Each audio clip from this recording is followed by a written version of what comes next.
할아버지, 괜찮으세요? 정신 차리세요. 저기요, 누가 좀 도와주세요. 한 노인이 길에 쓰러졌습니다. 모두가 외면했지만 한 학생만 멈췄습니다. 그가 구한 노인은 국내 최대 기업의 회장이었습니다. 작은 선행이 그의 운명을 송두리째 바꿨습니다. 드라디오를 구독하시면 재밌고 흥미로운 최신 시니어 사연을 바로 시청할 수 있습니다. 새벽 5시 서울 외곽의 좁은 골목길에 첫 번째 소리가 울려 퍼졌습니다. 자전거 바퀴가 고르지 못한 아스팔트 위를 달리는 소리였습니다. 차가운 공기를 가르며 페달을 밟는 소년의 숨소리가 고요한 새벽을 깨웠습니다. 이도윤, 18살. 그는 오늘도 등에 신문 가방을 메고 골목을 누볐습니다. 무거운 가방이 어깨를 짓눌렀지만 그의 페달은 멈추지 않았습니다. 한 집, 또 한 집. 문 앞에 신문을 놓을 때마다 그는 최대한 소리를 내지 않으려 조심했습니다. 아직 잠든 사람들을 깨우고 싶지 않았기 때문입니다. 102호, 205호, 그 다음은 304호. 도윤은 작은 목소리로 중얼거리며 계단을 올랐습니다. 그의 손등에는 잉크 자국이 묻어 있었고 낡은 운동화 밑창은 닳고 닳아 거의 평평해져 있었습니다. 하지만 그의 표정은 밝았습니다. 이 일이 힘들다고 생각해 본 적은 없었습니다. 어머니가 더 힘든 일을 하고 계시다는 걸 알고 있었기 때문입니다. 2시간 반 동안의 배달을 마친 도윤은 반지하 집으로 돌아왔습니다. 계단을 내려가자 익숙한 냄새가 코끝을 스쳤습니다. 된장찌개 냄새였습니다. 어머니 이정화는 벌써 일어나 아침을 준비하고 계셨습니다. 다녀왔어요. 도윤이 문을 열자 어머니는 앞치마를 두른 채 미소 지으며 돌아봤습니다. 추웠지? 얼른 들어와서 손 좀 씻어. 좁은 주방 한가운데 놓인 낮은 식탁. 그 위에는 따뜻한 밥과 찌개, 그리고 김치 몇 조각이 전부였습니다. 하지만 도윤에게 이 식탁은 세상 어떤 호텔 조식보다 소중했습니다. 어머니의 손때가 묻은 사랑이 담긴 밥상이었기 때문입니다. 엄마, 오늘 사장님이 그러시는데요. 다음 달부터 한 구역 더 맡을 수 있대요. 도윤은 숟가락을 들며 조심스럽게 말했습니다. 어머니는 잠시 손을 멈추고 아들을 바라봤습니다. 도윤아, 너무 무리하지 마. 학교도 다녀야 하잖니. 괜찮아요. 아침에 1시간만 더 일찍 일어나면 돼요. 그럼 한 달에 10만 원은 더 벌 수 있어요. 어머니는 아무 말 없이 아들의 머리를 쓰다듬었습니다. 그 손길이 따뜻했습니다. 도윤은 어머니의 손등에 밴 굳은 살을 보았습니다. 청소 일을 하시느라 생긴 상처들이었습니다. 엄마, 내년에 제가 대학 가면 장학금 받을 수 있을 거예요. 그럼 엄마는 일 그만두셔도 돼요. 얘야, 돈보다 중요한 게 있단다. 어머니는 잔잔한 목소리로 말했습니다. 마음이 따뜻한 사람이 되는 게 훨씬 더 중요해. 도윤아, 착하게 살면 언젠가 하늘이 알아줄 거야. 도윤은 고개를 끄덕였습니다. 어머니는 늘 이런 말씀을 하셨습니다. 가난해도 남을 먼저 생각하고 어려운 사람을 외면하지 말라고. 그 가르침은 도윤의 가슴속 깊이 새겨져 있었습니다. 아침을 마친 도윤은 학교로 향했습니다. 지하철을 타고 새 정거장, 그리고 다시 버스를 타고 20분, 통학 시간만 1시간이 넘었습니다. 하지만 도윤은 버스 안에서도 가만히 앉아 있지 않았습니다. 무릎 위에 책을 펼치고 단어를 외웠습니다. 영어 단어장이었습니다. perseverance, 인내, compassion, 연민. 그는 작은 목소리로 중얼거렸습니다. 옆자리 승객이 힐끔 쳐다봤지만 도윤은 신경 쓰지 않았습니다. 시간은 그에게 너무나 소중했습니다. 학교에 도착한 도윤은 교실 청소부터 시작했습니다. 당번이 아니었지만 일찍 온 김에 칠판을 닦고 창문을 열어 환기를 시켰습니다. 그의 친구들은 이런 도윤을 보며 웃었습니다. 야, 이도윤, 너 진짜 성인군자 아니야? 그냥 일찍 와서 할 일이 없어서 한 거야. 도윤은 수줍게 웃으며 대답했습니다. 그는 튀는 걸 싫어했습니다. 그저 자신이 할 수 있는 일을 할 뿐이었습니다. 수업 시간, 도윤은 늘 집중했습니다. 선생님의 말 한마디도 놓치지 않으려 애썼습니다. 학원을 다닐 형편이 안 되는 그에게 학교 수업은 유일한 배움의 시간이었습니다. 쉬는 시간에도 그는 책을 놓지 않았습니다. 도윤아, 점심 먹으러 가자. 친구가 어깨를 두드렸습니다. 도윤은 책을 덮고 일어났습니다. 급식실로 향하는 복도를 걸으며 그는 창밖을 바라봤습니다. 햇살이 따뜻했습니다. 오늘도 평범한 하루가 흘러가고 있었습니다. 하지만 도윤은 몰랐습니다. 오늘 저녁 자신의 인생을 완전히 바꿀 순간이 기다리고 있다는 것을. 길가에 쓰러진 한 노인과의 만남이 그의 운명을 송두리째 흔들어 놓을 거라는 것을 말입니다. 방과 후 도윤은 가방을 메고 학교를 나섰습니다. 하늘에는 먹구름이 몰려오고 있었습니다. 비가 올 것 같았습니다. 그는 걸음을 재촉했습니다. 집까지 가는 길은 멀었고 우산은 없었습니다.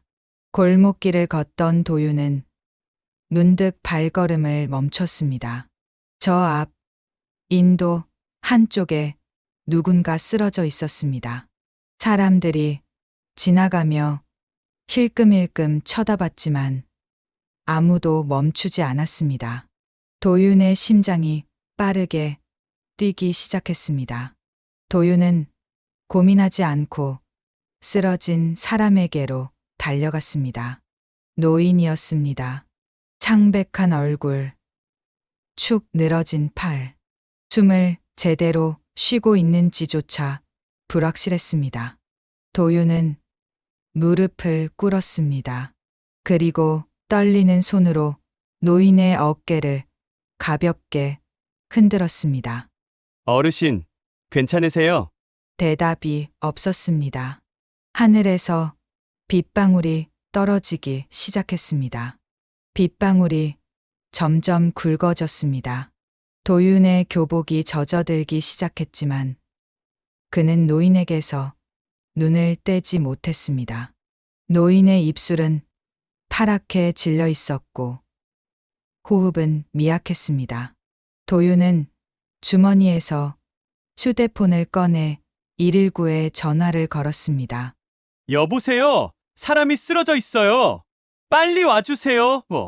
떨리는 목소리로 위치를 설명하는 동안 지나가던 중년 남성이 잠깐 멈춰 섰습니다. 하지만 그는 고개를 저으며 다시 걸어갔습니다. 또 다른 사람이 지나갔습니다. 그 사람도 힐끔 보더니 발걸음을 재촉했습니다. 누가 좀 도와주세요. 도윤이 외쳤지만 사람들은 그저 고개를 돌렸습니다. 비는 더 세차게 내렸습니다. 도윤은 자신의 가방을 벗어 노인의 머리 밑에 받쳐주었습니다. 그리고 학교에서 배운 응급처치법을 떠올렸습니다. 의식 확인, 호흡 확인, 그 다음 심폐소생술. 도윤은 노인의 가슴에 손을 얹었습니다. 심장 박동이 너무 약했습니다. 그는 두 손을 깍지 끼고 노인의 가슴 중앙을 찾았습니다. 그리고 있는 힘껏 압박하기 시작했습니다. 하나, 둘, 셋, 넷. 땀과 빗물이 뒤섞여 도윤의 얼굴을 타고 흘러내렸습니다. 팔이 떨렸지만 그는 멈추지 않았습니다. 30번의 압박, 그리고 인공호흡, 다시 30번의 압박. 도윤의 숨소리가 거칠어졌습니다. 제발 살아주세요. 그때 멀리서 사이렌 소리가 들려왔습니다. 구급차였습니다. 도윤은 안도의 한숨을 내쉬었습니다. 하지만 손은 여전히 노인의 가슴을 압박하고 있었습니다. 구급대원 2명이 급히 달려왔습니다. 그중 한 명이 도윤의 어깨에 손을 얹었습니다. 학생, 잘했어요. 이제 우리가 할게요. 대원들은 신속하게 노인의 상태를 확인했습니다. 심전도 기계를 연결하고 산소 마스크를 씌웠습니다. 도윤은 옆으로 비켜서서 두 손을 모았습니다. 그의 손은 여전히 떨리고 있었습니다. 맥박 돌아왔습니다. 대원의 외침에 도윤은 그제야 긴장이 풀렸습니다. 무릎에 힘이 빠져 그 자리에 주저앉았습니다. 비는 여전히 내리고 있었고 도윤의 온몸은 흠뻑 젖어 있었습니다. 학생, 정말 잘했어요. 당신 덕분에 이분이 살았어요. 대원이 엄지를 치켜 세우며 말했습니다. 하지만 도윤은 대답할 기력조차 없었습니다. 그저 노인이 구급차에 실리는 모습을 멍하니 바라볼 뿐이었습니다. 학생, 혹시 보호자세요? 대원이 물었습니다. 도윤은 고개를 저었습니다. 아니에요. 그냥 지나가다가 발견했어요. 그럼 신원 확인이 필요한데, 학생, 혹시 병원까지 같이 가줄 수 있어요? 참고인으로 진술이 필요할 것 같아요. 도윤은 잠깐 망설였습니다. 집에 가야 했습니다. 어머니가 걱정하실 시간이었습니다. 하지만 노인의 창백한 얼굴이 떠올랐습니다. 그는 고개를 끄덕였습니다. 네, 가겠습니다. 병원 응급실은 분주했습니다. 의료진이 노인을 응급실 안으로 옮기는 동안 도윤은 복도 의자에 앉아 있었습니다. 젖은 옷이 몸에 달라붙어 불쾌했지만 움직일 기력이 없었습니다. 간호사가 다가와 물었습니다. 학생, 보호자 연락처 아세요? 아니요, 모릅니다. 길에서 발견했어요. 간호사는 난감한 표정을 지었습니다. 노인의 지갑을 확인했지만 신분증은 없었습니다. 명함이 있었지만 늦은 저녁이라 날이 밝아봐야 신원을 확인할 수 있었습니다. 일단 경찰에 신원 파악 요청을 해야겠네요. 학생, 진술서 작성 좀 부탁해요. 도윤은 떨리는 손으로 진술서를 작성했습니다. 발견, 시각, 장소, 상황. 하나하나 적어 내려가며 그는 다시 그 순간을 떠올렸습니다. 사람들이 지나치던 모습, 노인의 차가운 손, 그리고 자신의 떨리는 손. 진술서를 제출한 도윤은 다시 의자에 앉았습니다. 시계를 보니 벌써 저녁 7시가 넘었습니다. 어머니에게 전화를 걸어야 했습니다. 엄마, 나야. 도윤아, 어디야? 왜 이제 전화해? 걱정했잖니? 어머니의 목소리가 떨리고 있었습니다. 도윤은 죄송한 마음이 들었습니다. 미안해요. 엄마, 지금 병원이에요. 뭐? 병원? 다쳤어? 아니요, 저는 괜찮아요. 길에서 쓰러진 분을 발견해서 병원까지 따라왔어요. 전화기 너머로 한숨 소리가 들렸습니다. 그리고 잠시 침묵이 흘렀습니다. 또 그랬구나. 어머니의 목소리는 걱정과 자부심이 뒤섞여 있었습니다. 엄마, 그냥 지나칠 수가 없었어요. 알아. 우리 아들이 그런 애지. 밥은 먹었니? 아직이요. 그럼 빨리 집에 와. 엄마가 따뜻한 거 해놓을게. 근데 엄마, 도윤은 말을 망설였습니다. 그분이 아직 의식이 없어요. 보호자도 확인이 안 되고, 저 조금만 더 지켜보다 갈게요. 어머니는 한참 동안 말이 없었습니다. 그리고 조용히 말했습니다. 그래. 엄마 아들이 그런 마음을 가졌다는 게 자랑스럽다. 근데 너무 늦지는 마. 알았지? 네. 엄마 고마워요. 전화를 끄는 도윤은 다시 의자에 몸을 기댔습니다. 복도는 여전히 분주했습니다. 환자들이 오가고 의료진이 뛰어다니고 보호자들이 불안한 표정으로 서 있었습니다.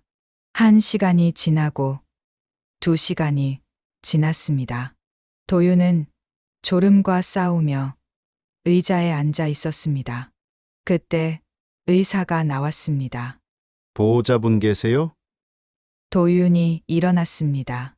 저 보호자는 아니고 환자분을 발견한 사람이에요. 의사는 고개를 끄덕였습니다. 환자분. 급성 심근경색이었어요. 학생이 심폐소생술을 안 했으면 위험했을 거예요. 지금은 안정됐습니다. 정말요? 도윤의 얼굴에 안도의 빛이 스쳤습니다. 네. 하지만 아직 의식은 돌아오지 않았어요. 좀 더 지켜봐야 할 것 같습니다. 학생, 정말 수고했어요. 의사는 도윤의 어깨를 가볍게 두드렸습니다. 도윤은 깊게 숨을 들이마셨습니다. 다행이었습니다. 살아 계셨습니다. 밤 11시가 넘어서야 도윤은 병원을 나섰습니다. 비는 그쳤지만 거리는 여전히 젖어 있었습니다. 가로등 불빛이 물웅덩이에 반사되었습니다. 도윤은 천천히 집으로 걸어갔습니다. 집에 도착했을 때 어머니는 거실에서 기다리고 계셨습니다. 도윤을 보자마자 일어나 아들을 끌어안았습니다. 고생했다. 우리 아들. 엄마, 도윤의 눈시울이 붉어졌습니다. 긴장이 풀리니 갑자기 눈물이 났습니다. 어머니는 아무 말 없이 아들의 등을 토닥였습니다. 밥 먹자. 엄마가 미역국 끓여놨어. 따뜻한 국 한 그릇을 먹으며 도윤은 오늘 있었던 일을 천천히 이야기했습니다. 어머니는 말없이 듣다가 마지막에 이렇게 말했습니다. 도윤아, 너는 옳은 일을 했어. 자랑스럽다. 도윤은 고개를 끄덕였습니다. 하지만 마음 한편에는 여전히 노인의 창백한 얼굴이 남아 있었습니다. 과연 그분은 무사할까? 보호자는 나타날까? 도윤은 이불을 덮고 눈을 감았지만 쉽게 잠들지 못했습니다. 그날 밤 그는 몰랐습니다. 자신이 구한 그 노인이 누구인지, 그리고 이 일이 자신의 인생을 어떻게 바꿔놓을지. 운명의 톱니바퀴는 이미 돌기 시작했습니다. 다음 날 학교 앞 도윤은 교문을 지나 교실로 향했습니다. 학교는 평소와 같았습니다. 친구와 장난치는 학생도 있었고 벌써부터 책상에 엎드려 자고 있는 친구도 있었습니다. 도윤은 자리에 앉아 가방에서 펜을 꺼내 수업 준비를 했습니다. 그때 교실 뒤편에서 수근거리는 소리가 들렸습니다. 야, 저기 좀 봐. 뭐야, 저 차? 도윤은 고개를 들어 창밖을 바라봤습니다. 학교 정문 앞에 검은색 세단 한 대가 멈춰 서 있었습니다. 고급 차였습니다. 번호판도 특이했습니다. 학생들이 웅성거렸습니다. 누구 부모님 차 아냐? 아니면 교장 선생님 손님인가? 하지만 차에서 내린 사람은 정장 차림의 중년 남성이었습니다. 그는 경비실에 들어가 무언가를 물었고 경비 아저씨가 교무실을 가리켰습니다. 남성은 고개를 숙여 인사한 뒤 본관 건물로 들어갔습니다. 뭐지? 도윤은 고개를 갸우뚱했지만 수업에 집중했습니다. 지금은 공부에 집중해야 했습니다. 1교시 수학 수업이 끝나고 쉬는 시간, 교실 문이 열리고 담임 선생님이 들어오셨습니다. 이도윤. 도윤은 일어났습니다. 네, 선생님. 교무실로 와봐. 주변 학생들이 수군거렸습니다. 도윤은 무슨 일인지 몰랐지만 선생님을 따라 교무실로 향했습니다. 문을 열고 들어서자 아까 그 정장 차림의 남성이 서 있었습니다. 그는 도윤을 보자마자 빗게 고개를 숙였습니다. 이도윤 학생 맞습니까? 네. 그런데요. 남성은 명함을 꺼내 두 손으로 공손히 건넸습니다. 도윤은 명함을 받아 들었습니다. 명함에는 이렇게 적혀 있었습니다.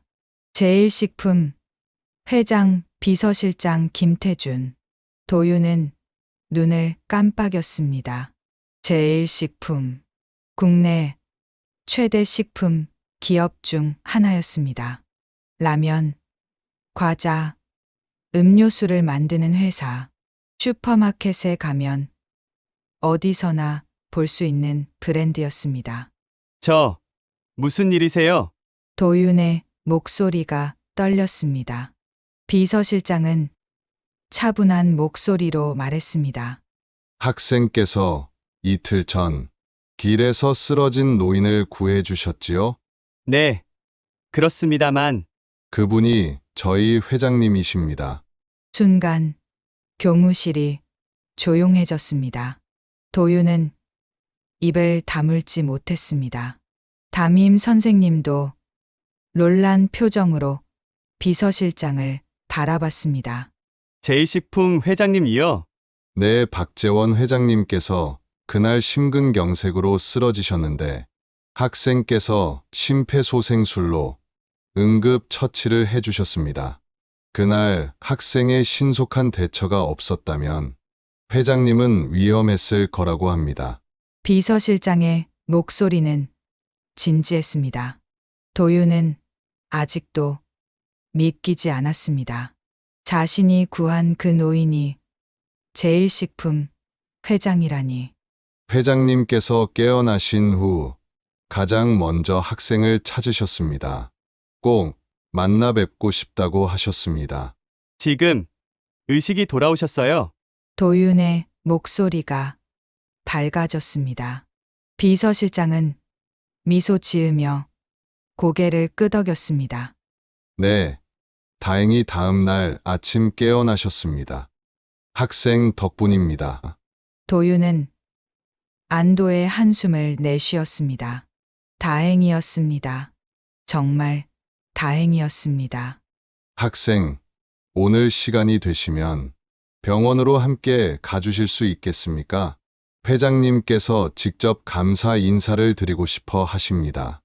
도윤은 담임 선생님을 바라봤습니다. 선생님은 고개를 끄덕였습니다. 도윤아, 가봐. 오늘 수업은 특별활동으로 처리해 줄게. 네, 알겠습니다. 도윤은 비서실장을 따라 학교를 나섰습니다.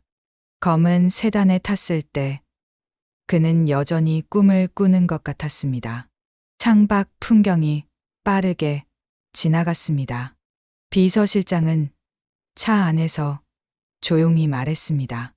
학생, 회장님은 평소에도 서민 동네를 자주 돌아다니십니다.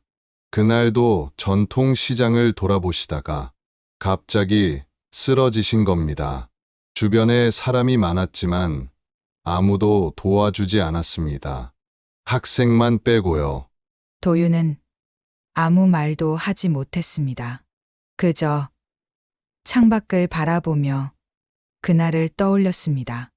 빗속에서 떨리는 손으로 노인의 가슴을 압박하던 그 순간을. 차는 대학병원 앞에 멈췄습니다. 도윤은 비서실장을 따라 병원 안으로 들어갔습니다. VIP 병실이 있는 층으로 올라가는 엘리베이터 안에서 도윤의 심장은 빠르게 뛰었습니다. 병실 문이 열렸습니다. 침대 위에는 노인이 앉아 있었습니다. 창백했던 얼굴에 이제는 혈색이 돌았습니다. 그는 도윤을 보자마자 따뜻한 미소를 지었습니다. 자네가 이도윤 학생인가? 네, 그렇습니다. 도윤은 공손하게 인사했습니다. 회장은 손을 내밀었습니다. 나를 살려준 은인이로군. 고맙네.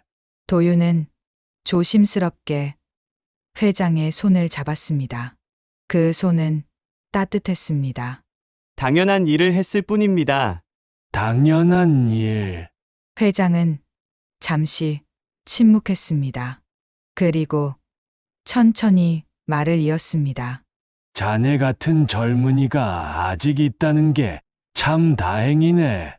요즘 세상에 남을 먼저 생각하는 사람이 얼마나 되겠나. 도윤은 고개를 숙였습니다. 회장은 침대 옆 서랍을 열어 봉투 하나를 꺼냈습니다. 자네에게 감사의 표시를 하고 싶네. 받아주게. 아닙니다. 저는 돈을 바라고 한 게 아닙니다. 도윤은 손을 내저었습니다. 회장은 잠시 도윤을 바라보다가 천천히 봉투를 다시 서랍에 넣었습니다. 그래. 자네 같은 사람은 돈으로 보답할 수 없지. 회장은 다시 미소 지었습니다. 하지만 그 눈빛은 깊었습니다. 무언가를 생각하는 듯 했습니다. 자네, 앞으로 무엇을 하고 싶나? 대학에 가고 싶습니다. 그리고 어머니를 편하게 해드리고 싶습니다. 도윤의 목소리는 조용했지만 단단했습니다. 회장은 고개를 끄덕였습니다. 좋아. 좋은 마음이네. 그는 창밖을 바라봤습니다. 햇살이 병실 안으로 들어왔습니다.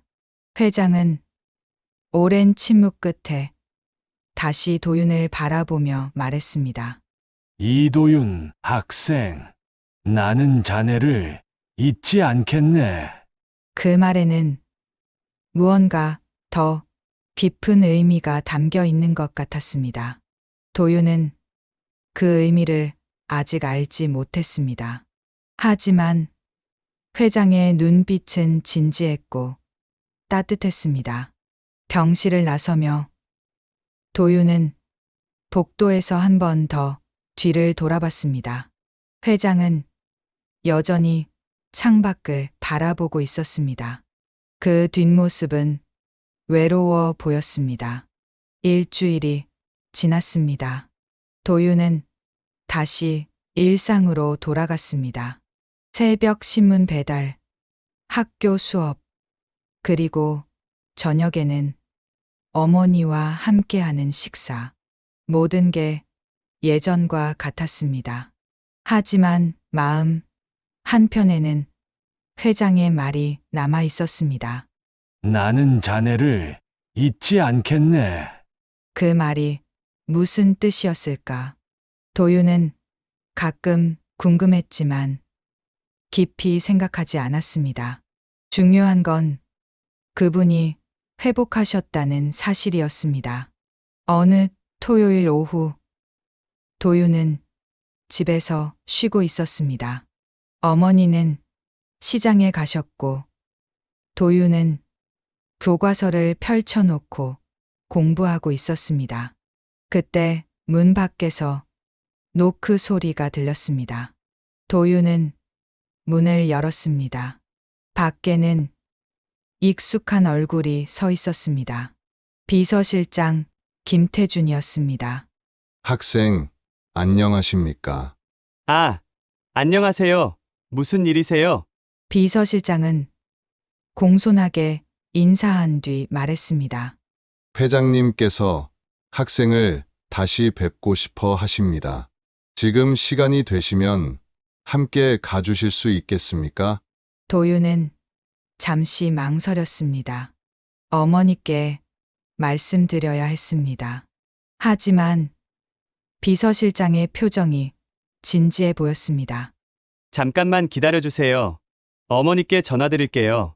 어머니는 흔쾌히 허락하셨습니다. 도윤은 외출복으로 갈아입고 비서실장을 따라 나섰습니다. 이번에는 병원이 아니었습니다. 차는 서울 강남의 한 빌딩 앞에 멈췄습니다. 제일식품 본사였습니다. 여기인가요? 네. 회장님께서 학생을 본사로 초대하셨습니다. 도윤은 긴장했습니다. 로비에 들어서자 높은 천장과 대리석 바닥이 그를 압도했습니다. 직원들이 바쁘게 오가는 모습이 보였습니다. 비서실장은 도윤을 전용 엘리베이터로 안내했습니다. 최상층 회장실. 문이 열리자 넓은 공간이 펼쳐졌습니다. 한쪽 벽은 통유리로 되어 있어 서울 전경이 한눈에 들어왔습니다. 책상 뒤편에는 회장이 앉아 있었습니다. 그는 도윤을 보자 일어나 다가왔습니다. 오느라 수고했네. 앉게. 회장은 소파를 가리켰습니다. 도윤은 조심스럽게 앉았습니다. 비서실장이 차를 준비해 테이블 위에 놓고 물러났습니다. 회장은 도윤 맞은편에 앉았습니다. 병원에서 본 후로 자네 생각을 많이 했네. 감사합니다. 자네 집안 사정을 들었네. 어머니와 단둘이 산다고. 도윤은 고개를 끄덕였습니다. 회장은 잠시 창밖을 바라보다가 말을 이었습니다. 나도 어릴 적엔 가난했네. 아버지는 일찍 돌아가셨고 어머니 혼자 우릴 키우셨지. 신문 배달도 했고 우유 배달도 했네. 자네와 비슷하지. 도윤은 놀라 회장을 바라봤습니다. 회장은 미소 지었습니다. 그 시절이 나를 만들었네. 사람의 고통을 알게 되었고, 겸손을 배웠지. 그래서 지금도 난 시장을 돌아다니네. 사람들이 뭘 원하는지, 어떻게 살아가는지 보고 싶어서. 그날 내가 쓰러졌을 때 많은 사람이 지나갔네. 하지만 자네만 멈췄지. 왜 그랬나? 도윤은 잠시 생각했습니다. 그리고 조용히 대답했습니다. 그냥 지나칠 수가 없었습니다. 만약 저였다면 누군가 도와주길 바랐을 것 같아서요. 회장은 고개를 끄덕였습니다. 그래, 공감이지. 남의 아픔을 내 아픔처럼 느끼는 마음. 그게 진짜 리더의 자질이네. 도윤은 회장의 말을 곱씹었습니다. 리더, 그런 건 자신과 거리가 먼 이야기라고 생각했습니다. 이도윤 학생. 회장이 이름을 불렀습니다. 도윤은 고개를 들었습니다. 자네의 학비와 생활비, 그리고 대학 등록금을 내가 지원하고 싶네. 예, 도윤은 믿을 수 없다는 표정을 지었습니다. 회장은 차분하게 말을 이었습니다. 조건은 없네. 다만 자네가 지금처럼 따뜻한 마음을 잃지 않기만 바라네. 그리고 훌륭한 사람이 되길 바라네. 저는 그럴 자격이. 자격은 있네. 자네는 이미 증명했으니까. 회장은 테이블 위에 서류 한 장을 놓았습니다. 이건 장학금 신청서일세. 하지만 특별히 부탁이 있네. 무엇입니까? 이 장학금 이름을 자네 어머니 성함으로 하고 싶네. 이정화 장학금. 자네를 키운 분께 경의를 표하고 싶네. 도윤의 눈시울이 붉어졌습니다. 어머니, 평생 고생만 하신 어머니, 그 이름이 장학금이 된다니. 감사합니다. 정말 감사합니다. 도윤은 고개를 숙였습니다. 목이 메었습니다. 회장은 조용히 미소 지으며 기다렸습니다. 그리고 하나 더. 회장이 다시 말했습니다. 자네가 원한다면 대학 졸업 후 우리 회사에서 일할 기회를 주고 싶네. 물론 강요는 아니네. 자네가 원할 때, 자네가 준비됐을 때. 도윤은 회장을 바라봤습니다. 그 눈빛은 진심이었습니다. 왜 저한테 이렇게까지? 자네에게서 진정한 선행을 받기 때문이네. 그리고 우리 회사는 자네 같은 선한 영향력을 행사할 수 있는 인재를 원한다네. 회장은 일어나 창가로 걸어갔습니다. 도윤도 따라 일어났습니다. 이도윤 학생. 돈은 도구일 뿐이네. 돈의 진짜 가치는 돈을 어떻게 쓰느냐에 달렸지. 나는 자네 같은 사람에게 투자하고 싶네. 그게 진짜 돈을 가치 있게 쓰는 일이니까. 도윤은 창밖을 바라봤습니다. 서울의 빌딩들이 햇살을 받아 빛나고 있었습니다. 꿈만 같았습니다. 잘 생각해보게. 그리고 어머니께도 말씀드리게. 내 연락처는 비서실장이 줄 거네. 도윤은 고개를 끄덕였습니다. 회장은 도윤의 어깨를 가볍게 두드렸습니다.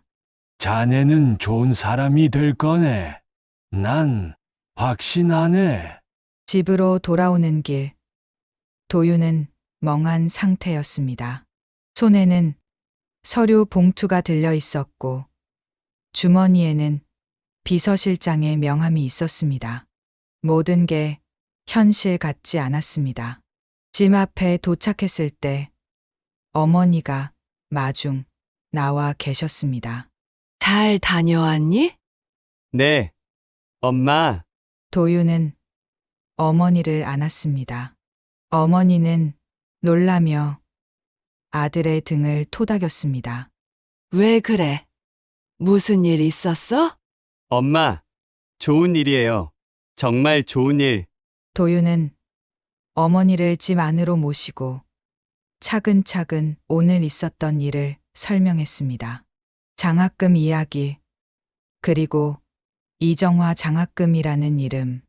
어머니는 눈물을 흘리며 아들의 손을 잡았습니다. 도윤아, 내가 자랑스럽다. 엄마가 저를 잘 키우셨어요. 덕분이에요. 두 사람은 한참 동안 손을 잡고 앉아 있었습니다. 작은 반지하 방이었지만 그 안은 따뜻했습니다. 그날 밤 도유는 일기를 썼습니다. 오늘 내 인생이 바뀌었다. 하지만 변하지 않아야 할 것도 있다. 엄마가 가르쳐 주신 것, 사람을 소중히 여기는 마음, 그걸 잊지 말아야지. 도유는 펜을 내려놓고 창밖을 바라봤습니다. 별이 빛나고 있었습니다. 그는 미소 지었습니다. 앞으로 어떤 일이 펼쳐질지 몰랐지만 두렵지 않았습니다. 어머니가 있었고 회장님의 믿음이 있었습니다. 그리고 무엇보다 자기 자신을 믿었습니다. 새로운 시작이었습니다. 5년이 흘렀습니다. 도유는 제일식품이 지원하는 장학금으로 대학에 입학했습니다. 식품 경영학과. 그는 누구보다 열심히 공부했습니다. 새벽 신문 배달은 그만뒀지만 대신 아침 일찍부터 밤늦게까지 도서관에서 공부하고 책을 읽었습니다. 어머니는 청소 일을 그만두셨습니다. 도윤의 장학금 덕분이었습니다. 처음으로 여유가 생겼고 어머니는 작은 반찬 가게를 시작하셨습니다. 사람들에게 따뜻한 밥 한 끼를 대접하고 싶다는 게 어머니의 꿈이었습니다. 도윤은 방학 때마다 제일식품에서 인턴으로 일했습니다. 공장도 가보고 영업팀도 따라다녔습니다. 직원들은 그를 좋아했습니다. 겸손했고 항상 먼저 인사했으며 누구의 말이든 귀 기울여 들었습니다. 회장은 가끔 도윤을 불러 식사를 함께 했습니다. 고급 레스토랑이 아니라 회사 근처 작은 국밥집이었습니다. 어떤가? 학교는? 재미있습니다. 배울 게 많아요. 회사는? 사람들이 참 열심히 일하시더라고요. 존경스러웠습니다. 회장은 만족스러운 표정으로 고개를 끄덕였습니다. 자네는 사람을 보는 눈이 있네. 그게 제일 중요하지. 도윤은 회장의 말 한마디 한마디를 마음에 새겼습니다.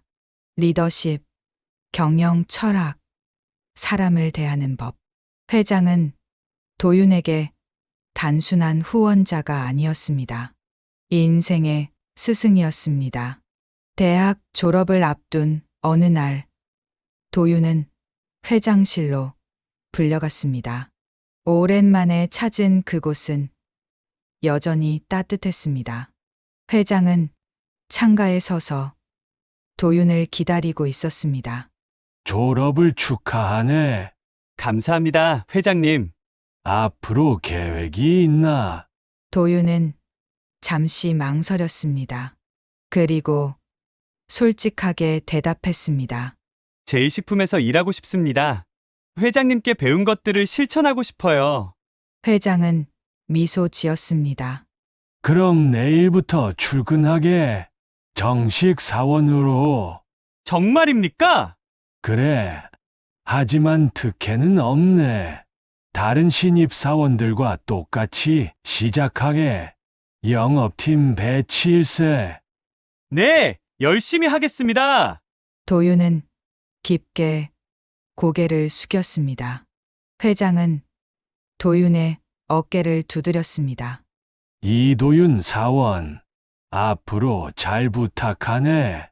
도윤은 현장에서 시작했습니다. 마트를 돌아다니며 제품을 정리하고 점주들과 대화하고 소비자들의 목소리를 들었습니다. 힘들었지만 보람 있었습니다. 2년 후 그는 기획팀으로 자리를 옮겼습니다. 새로운 제품을 개발하고 마케팅 전략을 짰습니다. 그의 아이디어는 참신했고 실용적이었습니다. 무엇보다 사람을 생각하는 제품이었습니다. 저소득층 아이들을 위한 영양 간식은 어떨까요? 맛도 좋고 영양소도 풍부하고 가격도 저렴하게. 옆에 있던 다른 직원이 말했습니다.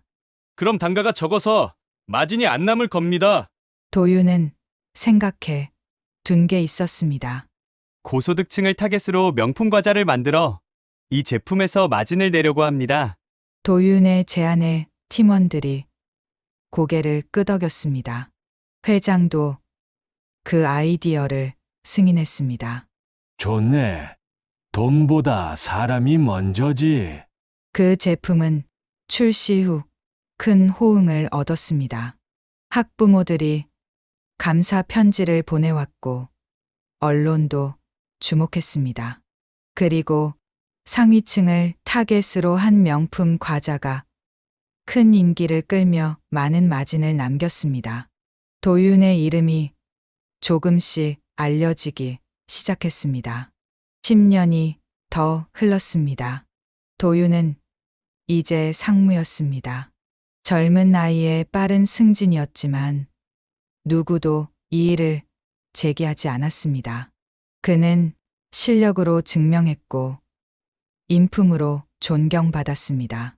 회장은 이제 80을 넘겼습니다. 여전히 정정했지만 예전만큼 활발하지는 않았습니다. 그는 점점 더 많은 일을 도윤에게 맡겼습니다. 그러다 회장은 이도윤을 회장실로 불렀습니다. 네, 회장님. 이도윤 상무 왔습니다. 회장이 차분한 목소리로 말했습니다.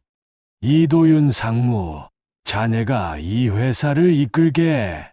도윤은 놀라 회장을 바라봤습니다. 네, 회장님. 제가요. 그래, 자네만큼 이 회사를 사랑하고 잘 이끌어 줄 사람은 없네. 그리고 자네는 사람을 소중히 여기지. 그게 제일 중요하네. 하지만 저는 자네는 준비됐네. 이미 오래전부터. 회장은 창밖을 바라봤습니다.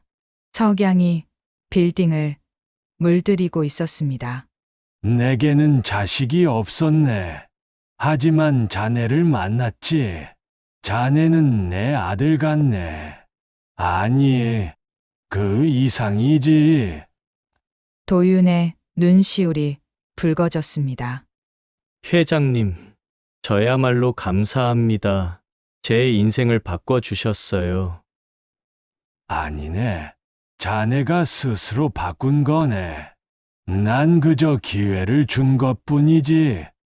두 사람은 한참 동안 말없이 석양을 바라봤습니다. 이듬해 봄 제1식품 주주총회에서 도윤이 새 회장으로 선임됐습니다. 35의 젊은 회장이었습니다. 언론은 떠들썩했습니다. 신문 배달 소년에서 대기업 회장으로. 하지만 도윤은 변하지 않았습니다. 여전히 검소했고 여전히 현장을 찾았습니다. 그는 박재원 전 회장의 가르침을 잊지 않았습니다. 취임식 날 도윤은 단상에 섰습니다. 수백 명의 직원이 그를 바라봤습니다. 그는 천천히 입을 열었습니다. 저는 18살 때 길에서 쓰러진 한 분을 만났습니다. 그분이 바로 박재원 전 회장님이셨습니다. 청중이 조용해졌습니다. 그날 저는 당연한 일을 했을 뿐입니다. 하지만 회장님은 제게 새로운 인생을 주셨습니다. 그리고 가르쳐 주셨습니다. 돈보다 사람이 먼저라고, 이익보다 가치가 먼저라고.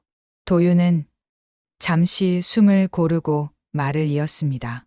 제일식품은 앞으로도 사람을 소중히 여기는 회사가 될 것입니다. 직원을, 소비자를, 그리고 우리 사회를 생각하는 회사가 될 것입니다. 저는 그 약속을 지키겠습니다. 박수가 터져 나왔습니다. 뒷줄에 앉아 있던 박재원 전 회장이 천천히 일어났습니다. 그는 지팡이를 짚고 도윤에게 다가갔습니다. 잘 부탁하네, 회장님. 전 회장의 눈가에 눈물이 맺혀 있었습니다. 도윤은 깊게 고개를 숙였습니다. 제가 배운 대로 하겠습니다, 선생님. 두 사람은 악수를 나눴습니다. 그 순간을 카메라가 담았고 그 사진은 다음 날 신문 일면을 장식했습니다. 저녁 도윤은 어머니를 찾았습니다. 어머니의 반찬 가게는 이제 제법 컸습니다. 단골 손님도 많았습니다. 도윤은 가게 앞에 서서 어머니가 일하는 모습을 바라봤습니다. 어서 오세요. 어머니의 밝은 목소리. 도윤은 미소 지었습니다. 문을 열고 들어가자 어머니가 돌아봤습니다. 어머, 토윤이 언제 왔어? 엄마, 저 오늘부로 제일식품 회장직을 맡게 됐어요. 어머니는 손을 멈추고 아들을 바라봤습니다. 그리고 천천히 웃었습니다. 그래. 축하한다, 우리 아들. 엄마 덕분이에요. 아니야. 내가 잘한 거지. 어머니는 앞치마를 벗고 도윤의 손을 잡았습니다. 도윤아, 엄마는 내가 돈 많이 버는 것보다 좋은 사람이 되길 바랐어. 그리고 넌 그렇게 됐어. 엄마는 그게 제일 자랑스럽다. 도윤은 어머니를 꼭 안았습니다. 어머니의 손에서 익숙한 냄새가 났습니다. 된장 냄새, 집 냄새, 사랑의 냄새. 엄마, 사랑해요. 나도 사랑한다, 아들. 그날 밤 도윤은 옥상에 올라갔습니다. 서울의 야경이 펼쳐져 있었습니다. 수많은 불빛이 반짝였습니다. 그 불빛 하나하나가 누군가의 삶이었습니다. 도윤은 하늘을 올려다봤습니다. 별은 보이지 않았지만 그곳에 있다는 걸 알았습니다. 회장님, 약속 지킬게요.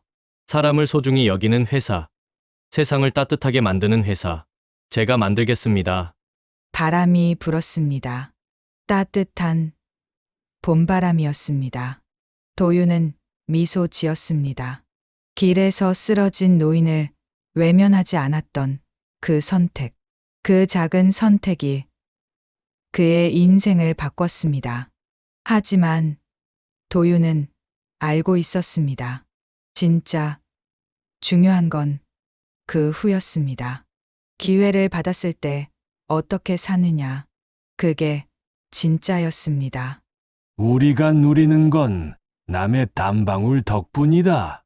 그러니 늘 감사한 마음으로 살아라. 박재원 전 회장의 말이 귓가에 맴돌았습니다. 도윤은 그 가르침을 평생 잊지 않을 것입니다. 새로운 시작이었습니다. 하지만 도윤에게 끝은 없었습니다. 더 많은 사람을 도울 수 있는 회사, 더 따뜻한 세상.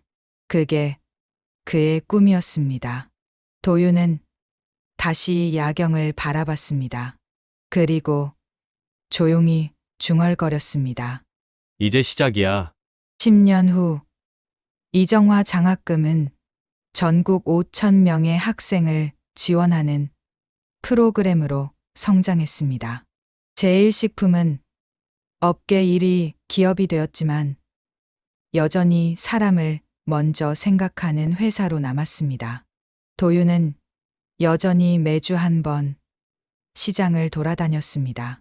사람들의 이야기를 듣고 그들의 삶을 이해하려 애썼습니다. 그러다 도윤은 길이 고르지 못해 발을 헛디뎌 넘어졌습니다.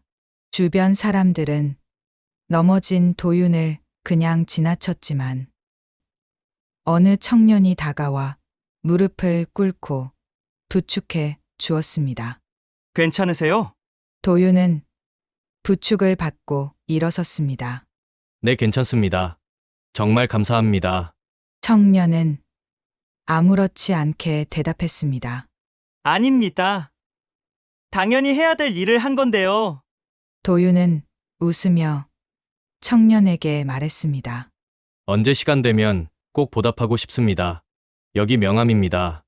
연락 주세요. 그리고 천천히 걸어갔습니다. 선행은 이어집니다. 따뜻한 마음은 전해집니다. 그렇게 세상은 조금씩 나아집니다. 도윤은 그것을 믿었습니다. 그리고 그렇게 살았습니다.